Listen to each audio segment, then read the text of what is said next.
सावेडी उपनगरातून एक धक्कादायक घटना समोर आली आहे.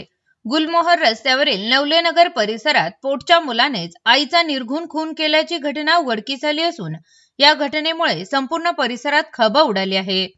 संशयित मुलाला पोलिसांनी ताब्यात घेतलंय. अहिल्यानगर शहरातील सावेडी उपनगरात ही घटना घडली असून गुलमोहर रस्त्यावरील नवलेनगर परिसरात राहणाऱ्या बेबी गवारे यांचा त्यांच्या पोटच्याच मुलाने खून केल्याचे समोर आलं आहे.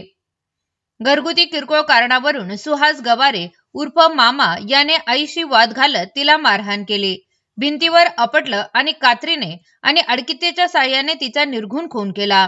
घटनेनंतर आरोपीने स्वतःलाच घरात कोंडून घेतलं होतं. माहिती मिळताच तोफखाना पोलीस ठाण्याचे पथक घटनास्थळी दाखल झाले. उपविभागीय पोलीस अधिकारी दिलीप टिपरसे आणि पोलीस निरीक्षक जगदीश बांबळ यांनी घटनास्थळाची पाहणी केली. सध्या संशयित सुहास गवारे याला पोलिसांनी ताब्यात घेतले असून पुढील तपास सुरू असल्याचं तोफखाना पोलीस स्टेशनचे पोलीस निरीक्षक जगदीश बांबळ यांनी सांगितले.